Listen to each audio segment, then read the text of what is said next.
প্রিয় দর্শক, মানচিত্র নিয়মিত আয়োজন কথোপকথনের আজকে দর্শক, মধ্যপ্রাচ্য থেকে আমেরিকার ঘাঁটি এবং সেনা প্রত্যাহারের চিন্তা করছে মার্কিন প্রেসিডেন্ট ডোনাল্ড ট্রাম্পের প্রশাসন। তার কারণ কি? তার কারণ একটাই, ইরানের হামলায় এগুলো এত ভয়ঙ্করভাবে ক্ষতিগ্রস্ত হয়েছে যেগুলো ঠিকঠাক করা অনেক কঠিন ব্যাপার। শুধু তাই না, ঠিক করার পরে এইগুলোর নিরাপত্তার নিশ্চয়তা কে দেবে? সেই নিশ্চয়তা মার্কিন প্রশাসন পাচ্ছে না। এদিকে আমেরিকা যুদ্ধে কার্যত ইরানের বিরুদ্ধে হেরে গিয়ে এখন ইরানের উপরে মারাত্মক রকমের অর্থনৈতিক নিষেধাজ্ঞা দেওয়ার ঘোষণা দিয়েছেন ডোনাল্ড ট্রাম্প। ইকোনমিক ডুমসডে ঘোষণা দিয়েছেন। ডুমসডে মানে একদম কিয়ামত দিবস, অর্থাৎ ইরানের বিরুদ্ধে একদম কিয়ামত নাজিল করে দেবে, এই রকম নিষেধাজ্ঞা দিয়েছেন। কিভাবে তিনি ইরানের বিরুদ্ধে এই কিয়ামত নাজিল করে দেবেন অর্থনৈতিক খাতে? 47 বছর ধরে তো ইরান এই অর্থনৈতিক নিষেধাজ্ঞার ভেতরেই ছিল। কি করবে এখন ডোনাল্ড ট্রাম্প? এপাশে তুরস্ক এবং ইসরায়েল নিয়ে কিন্তু বড় খবর আছে। সেটি হচ্ছে, তুরস্ক এরই মধ্যে রাতের অন্ধকারে সিরিয়ায় সামরিক এবং প্রতিরক্ষা সরঞ্জাম পাঠাচ্ছে। কেন পাঠাচ্ছে? তুরস্ক ঘোষণা করেছে বা তুরস্ক বলছে, ইসরায়েল সিরিয়ায় তার অবস্থানে যে হামলা করেছে তার জবাব দেওয়ার বৈধ অধিকার তুরস্কের আছে। তাহলে সবচেয়ে বড় প্রশ্ন আসছে, তুরস্ক এবং ইসরায়েল কি সামরিক সংঘাতে জড়িয়ে যাচ্ছে? তার মানে কি দুই দেশের মধ্যে যুদ্ধ আসন্ন? এই জন্যই কি তুরস্ক আগেই বুঝতে পেরে মক্কা চুক্তি নামে পাকিস্তান সৌদি আরবের সাথে চুক্তি করেছে এবং মিশরকে এই দলে ভেড়াতে চাইছে কি ইসরায়েলকে মোকাবেলা করার জন্য? সুপ্রিয় দর্শক, এই বিষয়গুলো নিয়েই আজকের এই ভিডিওতে বিস্তারিত আলোচনা করব। আশা করি আপনারা শেষ পর্যন্ত সঙ্গে থাকবেন। আর ভিডিও যদি ভালো লাগে তাহলে লাইক, কমেন্ট, শেয়ার করবেন এবং চ্যানেলটি সাবস্ক্রাইব করে সাথেই থাকবেন।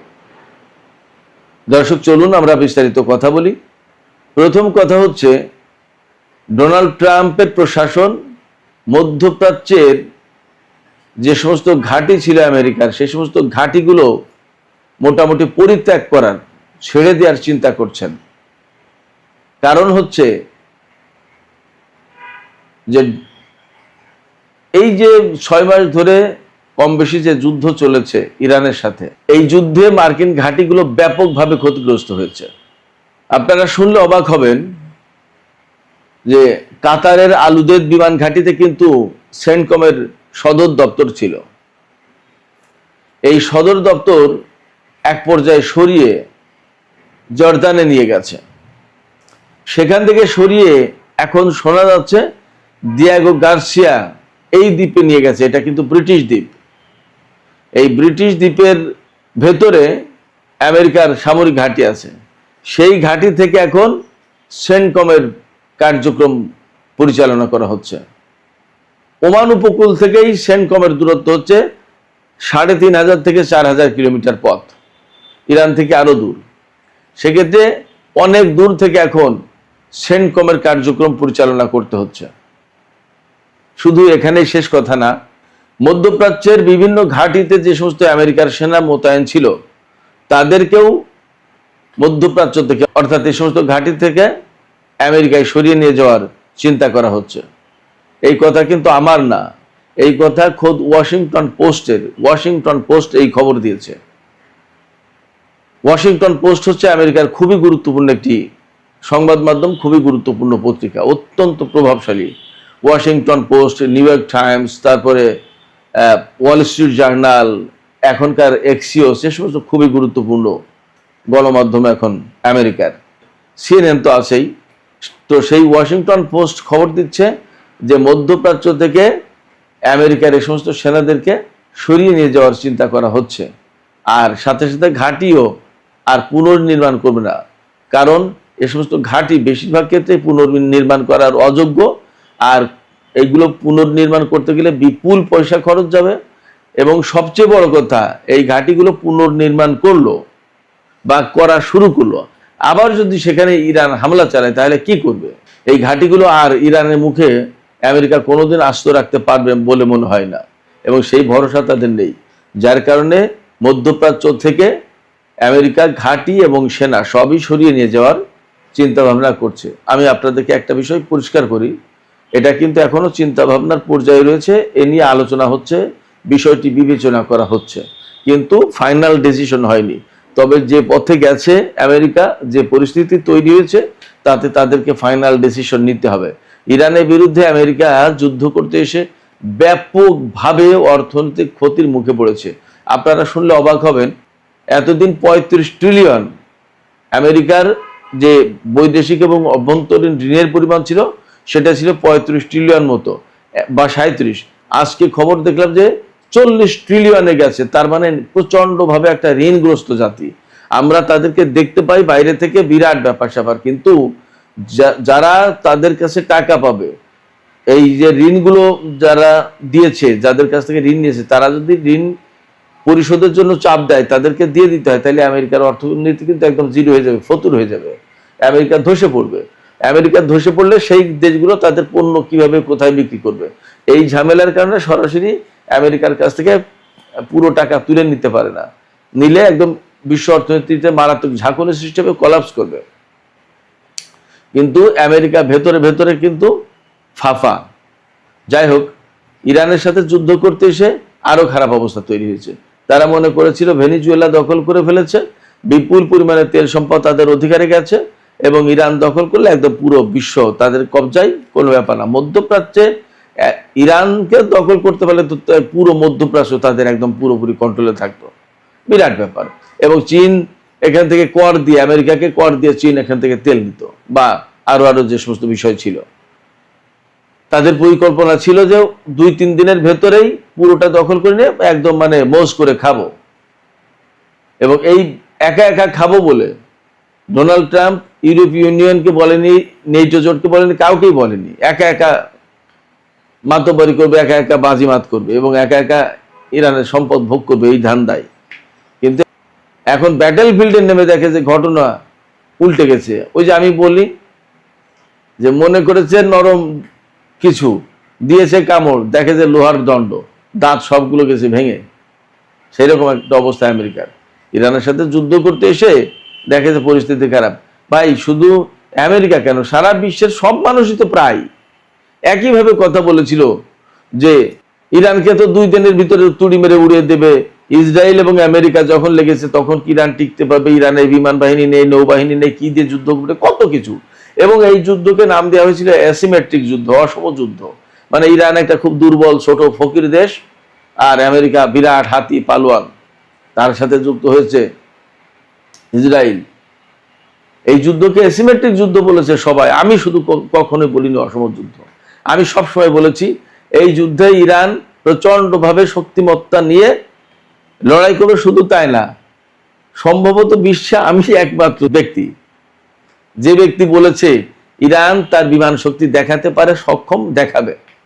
আমার এই কথা ফেসবুকে পোস্ট দেখে বা ইউটিউবে আলোচনা শুনে সবাই হাসাহাসি করেছে। অনেকে বলেছে যে ইরানের বিমান তো ভাঙাড়ির দোকানে বিক্রি হবে না, ইরানে কি বিমান আছে নাকি, কি করবে, কিছুই নেই, নানান কথা। আমি বলেছি যা আছে তাই দিয়েই দেখেন কত কিছু করবে, দেখায়নি তারা। বলা হচ্ছে দ্বিতীয় বিশ্বযুদ্ধের পরে এই প্রথম মার্কিন বাহিনীর উপরে কোনো দেশ বিমান হামলা করলো, বিমান হামলা। আর আমেরিকার সেনারা যে ব্রেন ইনজুরিতে ভুগছে ক্ষেপণাস্ত্রের আঘাতে, তাদের তো মাথায় আঘাত আনেনি, ক্ষেপণাস্ত্রের এত ভয়াবহ শব্দ এবং ভূকম্পন, তারা ট্রমাটাইজ হয়ে গেছে, ব্রেন গোলমাল পাকিয়ে যাচ্ছে সবগুলোর। কারণ তারা ক্ষেপণাস্ত্র মেরে অভ্যস্ত, ক্ষেপণাস্ত্রের আঘাত খেয়ে অভ্যস্ত না। তো ইরান সেটা দেখিয়েছে। কম ঠেলায় আমেরিকা মধ্যপ্রাচ্য থেকে ঘাঁটি এবং সেনা প্রত্যাহারের চিন্তা করছে না। এইখানে খেলা অন্য একটা জমবে। সেই খেলাটা জমবে বলতে জমে গেছে। আমেরিকা যখন এখান থেকে সরে যেতে বাধ্য হচ্ছে, কেন? কোনো মতেই রাজনৈতিক কূটনৈতিক চাপের কারণে না, একেবারে সরাসরি সামরিক সক্ষমতা দিয়ে ইরান আমেরিকাকে এই কাজ করতে বাধ্য করছে। এখন এটা সামরিক বিজয় ইরানের। তো সামরিক দিক দিয়ে যখন এই রকমের চাপ সৃষ্টি করেছে, আমেরিকাকে নতজানু করে ফেলেছে, তখন এই যে আমির উমরা সাহেব, রাজা বাদশারা মধ্যপ্রাচ্যে যারা ছিলেন এবং তাদের প্রভু আমেরিকাকে যারা এতদিন এখানে আশ্রয় দিয়েছিলেন, এবং আশ্রয় কেন, তার আমেরিকার নিরাপত্তার চাদরে তারা নিজেদেরকে আবৃত করে ফেলেছিল যে আমরা একদম সেফ, আমেরিকা আছে, সমস্ত সবকিছু তারা করবে। এখন আমেরিকা যখন চলে যাবে এখান থেকে, এই ঘাঁটিগুলোর কি হবে? এই জায়গায় সবচেয়ে বড় একটা প্রশ্ন আছে। এই যে মক্কা জোট হলো, এই মক্কা জোটের আসল উদ্দেশ্যটা কি? এই মক্কা জোট যদি ইসরায়েলকে মোকাবেলার জন্য বা আদার আদার শক্তি, তাদের শত্রু যারা, তাদের মোকাবেলার জন্য যদি গঠন হয়ে থাকে, সেটা এক হিসাব। আর এটা যদি ইরানকে মোকাবেলার বা ইরানের সাথে যে সমস্ত প্রক্সি ফোর্স আছে তাদের মোকাবেলার জন্য হয়, তাহলে কিন্তু আর এক হিসাব। এবং তখন আমেরিকা ইসরায়েলের সাথে যুদ্ধের পরে এই জোট, যে এই জোটের সাথে ইরান এবং এই প্রক্সি ফোর্সের যুদ্ধ হবে, এটা কিন্তু অনিবার্য। ব্যাপারটা যদি এইভাবে যায়, কেন বলছি এই কথা? বলছি এই কারণে, না, এই প্রসঙ্গটা আমি রাতের ভিডিওতে আলোচনা করি। মক্কা জোটের সাথে ইরানের কেন সংঘাত অনিবার্য হয়ে উঠতে পারে, আমি সেই প্রসঙ্গটা রাতে ভিডিওতে আলোচনা করি। এখন আর এদিকে যাব না, আমি ইসরায়েল এবং তুরস্ক প্রসঙ্গটা বলি। আর এর আগে আমেরিকা যে ইরানের উপরে ইকোনমিক ডুমসডে ঘোষণা করেছে, সেইটা নিয়ে একটু ছোট্ট করে আলোচনা করে তুরস্ক ইসরায়েল আলোচনা করে শেষ করব এখনকার ভিডিও। ডোনাল্ড ট্রাম্প ইরানের বিরুদ্ধে ইকোনমিক ডুমসডে ঘোষণা করেছে। ইকোনমিক ডুমসডে ঘোষণার মানে কি? এর মানে হচ্ছে যে ইরান কোনোভাবেই কারোর সাথে কোনো ব্যবসায়িক লেনদেন, কোনো আর্থিক লেনদেন পৃথিবীর কোনো দেশের সাথে করতে হবে না। আমেরিকা বলেছে ইরানের সাথে কোনো দেশ যদি সামান্যতম বাণিজ্য লেনদেন এই সমস্ত করে, অর্থনৈতিক কর্মকাণ্ড পরিচালনা করে, তার বিরুদ্ধে নিষেধাজ্ঞা দেওয়া হবে। এখন বিশ্বের বহু দেশ যদি মিলে বলে যে না, আমরা আমেরিকার এই কথা মানবো না, আমাদের প্রয়োজনে ইরানের সাথে আমাদের লেনদেন করতে হবে, আমরা করব, তাহলে আমেরিকা কি করবে? যদিও এই ব্যাপারটা একদম সহজ না, এটা বলবে না অনেকেই, কারণ পৃথিবীতে আমেরিকাকে উপেক্ষা করা বা আমেরিকার চোখে চোখ রেখে কথা বলার সাহস খুব কম দেশের নেতার, কম দেশের আছে, কম দেশের সরকারের আছে, যার কারণে তারা এই কথা বলতে পারবে না। তারা মুখে এক কথা বলবে আর অন্তরে আর এক কথা পুষে রাখবে। অন্তরে আমেরিকাকে ঘৃণা করবে, কিন্তু মুখে তার সাথে ঠিকই বন্ধুত্ব রাখবে। এগুলো হলো দ্বিচারিতা, ইসলামী পরিভাষায় মুনাফিকি বলা হয় সম্ভবত। যাই হোক, এটা শুধু মুসলিম দেশগুলো করছে না, হিন্দু, মুসলিম, বৌদ্ধ, খ্রিস্টান সবাই করছে। আমেরিকার সাথে সম্পর্ক রেখে তাদেরকে চলতে হবে। তবে আমি আপনাদেরকে বলি, আমার বিশ্বাস যে সামনে যে ব্রিক্স সম্মেলন বা এর আগেও জরুরি পরিস্থিতিতে হয়তো অনেকে মিটিং করতে পারে বা ভেতর ভেতর আলাপ আলোচনা করতে পারে, ইরানকে পৃথিবীর অনেক দেশ এখন আর মাইনাস করবে না, তারা লেনদেন করবে। চীন তো কিছুদিন আগেই বললো, আমি ইরানের সাথে কি করব না করব, কোনটা লেনদেন করব কোনটা করব না, সেটা আমার ব্যাপার, তুমি তো ডিকটেট করতে পারো না। এবং চীন তো আমেরিকার কথাই চলে না। আমেরিকা কি টাকা দিয়ে চীনের অর্থনীতি পরিচালনা করে যে চীন তার কথা মতো চলবে? চীন তার প্রয়োজন মতো সিদ্ধান্ত নেবে যে আমি কার সাথে লেনদেন করবো, কার সাথে করবো না, কার সাথে কতটুকু লেনদেন করবো, কতটুকু করবো না। বিশ্বের প্রত্যেকটি রাষ্ট্রকে আমেরিকা এইভাবে জোর করে বাধ্য করতে পারে না, এটা কোনো আইন হতে পারে না। এবং সবচেয়ে বড় কথা কি, এই যে অর্থনৈতিক নিষেধাজ্ঞা এইভাবে দিল বা দিচ্ছে, তারা কতটুকু বাস্তবায়ন করতে পারবে এবং ইরান মরে যাবে নাকি টিকে থাকবে, সে প্রশ্ন তো আছে। 47 বছর ধরে ইরান যেহেতু আমেরিকার নিষেধাজ্ঞার ভেতরে ছিল, সারা বিশ্ব একসময় ইরানকে বয়কট করেছিল। এখন তো অনেক দেশ ইরানের সাথে লেনদেন করে সুখী হয়, খুশি হয়, সেই অবস্থা নেই। যাই হোক, তো ইরান নিশ্চয়ই টিকে যাবে, টিকতে পারবে। কিন্তু প্রশ্ন হচ্ছে যে এই যে আমেরিকা ইরানের উপরে এভাবে ভয়ঙ্কর নিষেধাজ্ঞা দিল, এই নিষেধাজ্ঞা দেওয়ার মানে কি? এই নিষেধাজ্ঞা দেওয়ার মানে হচ্ছে ইরানের জনগণ, শিশু, নারী, বৃদ্ধ, ইরানে তো সব মুসলমান না, খ্রিস্টান, ইহুদিও তো আছে, তারা সবাই যাতে না খেয়ে মরে, ব্যাপারটা তো এই। তো একটা দেশের জনগণকে না খেয়ে মারার ব্যবস্থা করার, উদ্যোগ নেয়ার অধিকার বিশ্বের কোনো আইন দিতে পারে? এটা কেমন কথা? এটা কেমন আইন, কেমন মানবতা? তারা গণতন্ত্রের কথা বলে, তারা মানবতার কথা বলে, তারা মানুষের অধিকারের কথা বলে। এই কি মানবতা, এই কি গণতন্ত্র, এই কি মানুষের অধিকার? এই প্রশ্ন রেখে আমি ইসরায়েল এবং তুরস্ক প্রসঙ্গে চলে যাচ্ছি। তুরস্ক থেকে বলা হচ্ছে ইসরায়েল সিরিয়ায় তুরস্কের যে অবস্থানে হামলা চালিয়েছে, এই হামলাটা মূলত তুরস্কের উপরেই হামলা, এবং এই হামলার জবাব দেওয়ার বৈধ অধিকার রাখে তুরস্ক। তুরস্ক মনে করছে তার লোকজন, তার লজিস্টিক সাপোর্ট সিরিয়ার বিমানবন্দরে ছিল এবং সেখানে সেই বিমানবন্দর রিবিল্ডিং, পুনর্গঠনের কাজ করছে তুরস্ক। সেখানে যে সমস্ত যন্ত্রপাতি, কলকবজা, লোকজন যা ছিল সমস্ত সবকিছু তুরস্কের। সেখানে হামলা মানে তুরস্কের উপরেই হামলা। তো নিজের আত্মরক্ষার অধিকার তুরস্কের যেহেতু আছে, তুরস্ক সেই জায়গা থেকে বলছে যে আমি এই হামলার জবাব, এই হামলার প্রতিক্রিয়া দেখানোর অধিকার রাখি এবং আমরা দেখাবো।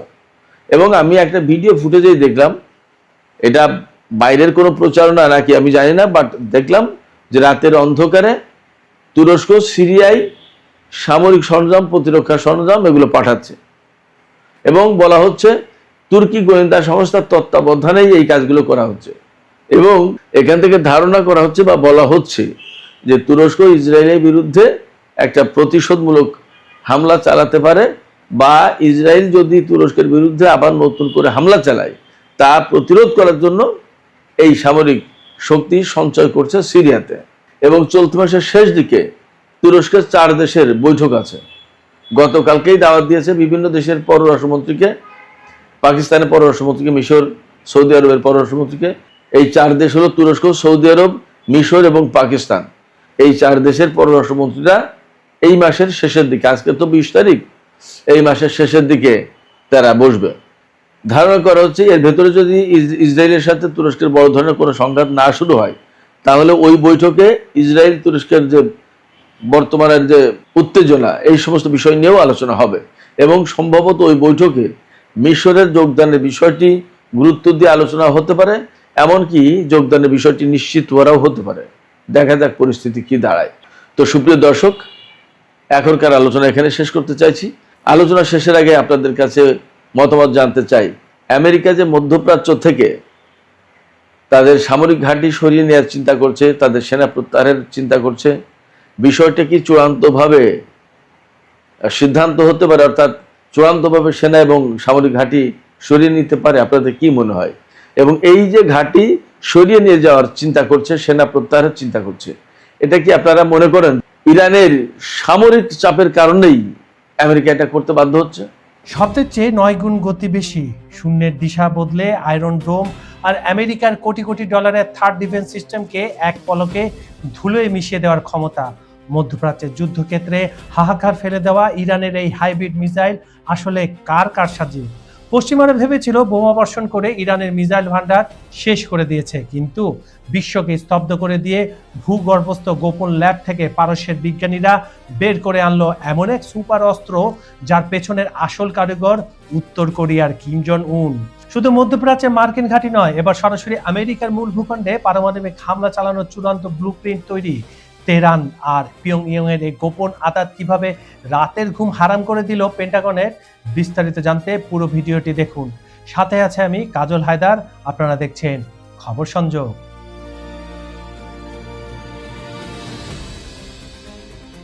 হোয়াইট হাউসের ওভাল অফিসে রাতের নিস্তব্ধতা নেমে এসেছে। যে যার কাজ শেষ করে বাড়িতে যাবার প্রস্তুতি নিচ্ছেন, কিন্তু ঠিক সে সময় হঠাৎ বেজে উঠল প্রেস সেক্রেটারির গোপন স্যাটেলাইট ফোন। শব্দের তীব্রতায় চমকে উঠলেন মার্কিন প্রেসিডেন্ট ডোনাল্ড ট্রাম্প। এই বিশেষ চ্যানেল থেকে গভীর রাতে কল আসার একটাই অর্থ, মধ্যপ্রাচ্যে কোনো বড় বিপর্যয় ঘটেছে। কাপা কাপা হাতে রিসিভার তুলে নেওয়ার পর কয়েক সেকেন্ডের থমথমে নীরবতা, তারপর গোয়েন্দা প্রধানের ঠান্ডা কণ্ঠ ভেসে এলো, মিস্টার প্রেসিডেন্ট, ওরা ধ্বংস হয়নি, ইরান যুদ্ধের মাঠ থেকে হাসতে হাসতে বেরিয়ে এসেছে। মাসের পর মাস ধরে মার্কিন ও ইসরায়েলি যৌথ বাহিনী শত শত কোটি ডলারের মিসাইল ও বোমা বর্ষণ সত্ত্বেও পারস্যের শক্তিকে এক চুলো নড়ানো যায়নি। উল্টো ট্রাম্পের জেনারেলদের গোলাবারুদ শেষের পথে, আর নিজেদের মিসাইল রিজার্ভ কিছুটা খালি হওয়ার পর তেহরান এমন এক কৌশলগত চাল চেলেছে যা পেন্টাগনের ঘুম হারাম করে দিয়েছে। এই নতুন সমীকরণের মূলে রয়েছে প্রায় 3 দশকের পুরনো একটি গোপন সম্পর্ক। 90-এর দশক থেকে মিসাইল প্রযুক্তিতে ইরান ও উত্তর কোরিয়া পরস্পরের হাত ধরে হেঁটেছে। তবে 2026 সালের এই পরিস্থিতিতে তাদের সাথে যুক্ত হয়েছে পুতিনের রাশিয়া। পিয়ংইয়ংয়ে কিম জন উন তার দ্বিতীয় 5 বছরের সামরিক আধুনিকায়ন পরিকল্পনার অংশ হিসেবে ব্যালিস্টিক ক্ষেপণাস্ত্রের এক নতুন ভান্ডার গড়ে তুলেছেন। এর পেছনে রয়েছে রাশিয়ার প্রযুক্তিগত সহায়তা এবং ইউক্রেনের আকাশে মার্কিন প্যাট্রিয়ট ডিফেন্স সিস্টেমকে পরাস্ত করা ওয়াংশো 11 সিরিজের ভয়ঙ্কর মিসাইলের বাস্তব অভিজ্ঞতা।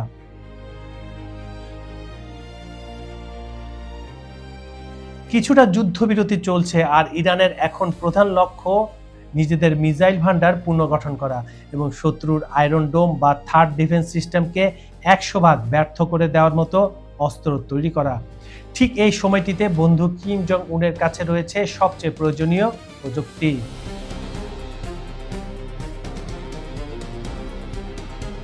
ইরানের বিরুদ্ধে হামলা চালাতে এলে তারা একের পর এক রকেট ও মিসাইল ছুড়ে শত্রুর ডিফেন্স সিস্টেমকে ব্যস্ত রেখেছে, কিন্তু উত্তর কোরিয়ার হাতে রয়েছে গতিপথ পরিবর্তনকারী ওয়ারহেড এবং নকল মিসাইল বা ডিকয় প্রযুক্তি। মহাশূন্য থেকে মিসাইল ধেয়ে আসার সময় মার্কিন রাডার আসল ও নকলের তফাৎ বুঝতে পারবে না, ফলে শত কোটি ডলারের এয়ার ডিফেন্স সিস্টেম নিমেষেই কার্যকারিতা হারিয়ে ভেঙে পড়বে। বর্তমানে পেন্টাগন ও সিআইয়ের গোপন কক্ষে সবচেয়ে ভয়ঙ্কর যে বিষয়টি নিয়ে আলোচনা চলছে তা হলো এই যুদ্ধের পর ইরান যদি শেষ পর্যন্ত পারমাণবিক বোমা বানানোর সিদ্ধান্ত নেয়, তবে তাদের এমন ক্ষেপণাস্ত্র প্রয়োজন হবে যা মধ্যপ্রাচ্যের সীমা ছাড়িয়ে সরাসরি আমেরিকার মূল ভূখণ্ডে আঘাত হানতে পারে। ইরানের বর্তমান মিসাইল দিয়ে মধ্যপ্রাচ্যের মার্কিন ঘাঁটি ও ইসরায়েলকে আঘাত করা সম্ভব হলেও আমেরিকাকে সরাসরি হুমকি দেওয়ার মতো আন্তঃমহাদেশীয় ব্যালিস্টিক মিসাইল আইসিবিএম তৈরির যে 1 দশকের অভিজ্ঞতা প্রয়োজন তা উত্তর কোরিয়ার কাছে প্রস্তুত রয়েছে।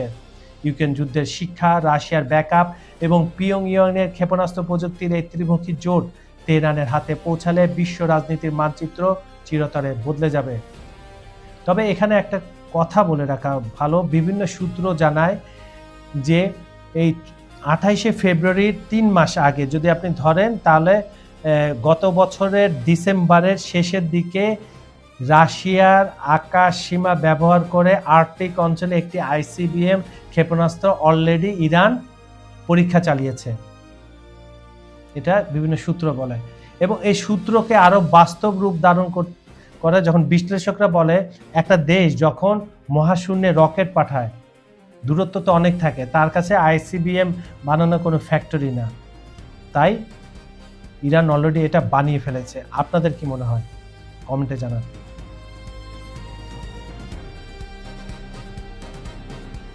ইয়েমেন সীমান্তবর্তী লোহিত সাগরে মার্কিন এয়ারক্রাফট ক্যারিয়ারের রাডার স্ক্রিনে হঠাৎ জরুরি সংকেত। পশ্চিমের ধারণা ছিল ইরানের ক্ষেপণাস্ত্র শিল্প বড় ধরনের ধাক্কা খেয়েছে, কিন্তু পারস্যের ভূগর্ভস্থ গোপন সামরিক ল্যাবে ঘটে গেছে এক প্রযুক্তিগত বিপ্লব। মার্কিন দাবিকে ভুল প্রমাণ করে দৃশ্যপটে এসেছে হাইব্রিড ব্যালিস্টিক মিসাইল, যা বিশ্ব সামরিক প্রযুক্তিতে এক অভাবনীয় পরিবর্তন এনেছে। ইরানি প্রকৌশলীরা দুটি ভিন্ন মিসাইল প্রযুক্তিকে একসাথে যুক্ত করেছেন। দ্রুত উৎক্ষেপণযোগ্য হাজ কাসেম সলিড ফুয়েল বুস্টারের উপর বসানো হয়েছে খাইবার সেকান এর ম্যানুভারেবল ওয়ারহেড এবং F1 রি এন্ট্রি ভেহিকল। পশ্চিমের প্রতিরক্ষা বিশেষজ্ঞদের মতে দুটি ভিন্ন ব্যাসার্ধের অংশ জোড়া দিয়ে মিসাইলের অভিকর্ষ কেন্দ্র ঠিক রাখা ও অ্যারোডাইনামিক্স সমীকরণ মেলানো প্রায় অসম্ভব ছিল, কারণ হাজ কাসেমের বুস্টার খাইবার সেখানের চেয়ে 11 থেকে 12 সেন্টিমিটার বেশি চওড়া। তবে ইরানি বিজ্ঞানীরা সেই প্রযুক্তিগত বাধা একেবারে অতিক্রম করে ফেলেছেন। এই হাইব্রিড ক্ষেপণাস্ত্রটি বায়ুমণ্ডলে প্রবেশের পর শব্দের চেয়ে 9 গুণ বেশি গতিতে, মানে ম্যাক 9, প্রায় 2000 কিলোমিটারের দূরে লক্ষ্যবস্তুতে আঘাত হানতে সক্ষম। এতে থাকা F1 হাইপারসনিক ওয়ারহেড প্রতি সেকেন্ডে গতিপথ পরিবর্তন করতে পারে, ফলে মার্কিন থার্ড কিংবা ইসরায়েলের অ্যারো ইন্টারসেপ্টর সিস্টেমের অ্যালগরিদম বিভ্রান্ত হয়ে পড়ে এবং ট্র্যাকিং সিস্টেম অকেজো হয়ে যায়। একসাথে যুক্ত হয়েছে ক্যাস্পিয়ান সাগর থেকে ভারত মহাসাগরের দিয়াগো গার্সিয়া পর্যন্ত মার্কিন ঘাঁটিতে আঘাত হানতে সক্ষম 2000 কিলোমিটার পাল্লার কদর এবং 1500 কেজি পোলার্ড বহনে সক্ষম সলিড ও লিকুইড ফুয়েলের ক্ষেপণাস্ত্র খোরাম শাহ। সেন্টাকম ও পেন্টাগনের কর্মকর্তারা আজ স্বীকার করতে বাধ্য হচ্ছেন পারস্যের আকাশে পশ্চিমা সামরিক প্রযুক্তির একচ্ছত্র আধিপত্য আর অবশিষ্ট নেই। বন্ধুরা, যে প্রযুক্তি তৈরি করতে পশ্চিমের লেগেছে কয়েক দশক, পারস্যের বিজ্ঞানীরা তা ভূগর্ভস্থ ল্যাবে বানিয়ে চমকে দিল বিশ্বকে। তাহলে কি মার্কিন সামরিক শক্তি এখন শুধু এক ফাঁকা বেলুন? উত্তর কোরিয়া, রাশিয়ার, ইরানের এই মাস্টার স্ট্রোক কি বদলে দেবে আগামী দিনে বিশ্ব রাজনীতির মানচিত্র? আপনার উত্তর হ্যাঁ নাকি না লিখে জানান কমেন্ট বক্সে। স্ক্রিনে আসা পরবর্তী ভিডিও দেখতে ভুলবেন না, আর চ্যানেলটি সাবস্ক্রাইব করে পাশে থাকুন। বিজ্ঞাপন ও প্রমোশনের জন্য ডেসক্রিপশনে দেওয়া নাম্বারে যোগাযোগ করতে পারেন। খবর সংযোগের অনুষ্ঠানটি আপনারা পৃথিবীর কোন প্রান্ত থেকে দেখছেন কমেন্টে জানান। আপনারা যেখান থেকে দেখুন না কেন, আমরা আপনার মতামত শুনতে চাই। আজ এই পর্যন্তই। আমি কাজল হায়দার বিদায় নিচ্ছি। দেখা হবে পরের ভিডিওতে নতুন কোনো ইস্যু নিয়ে। ততক্ষণ পর্যন্ত সবাই ভালো থাকুন, নিরাপদে থাকুন। আল্লাহ হাফিজ।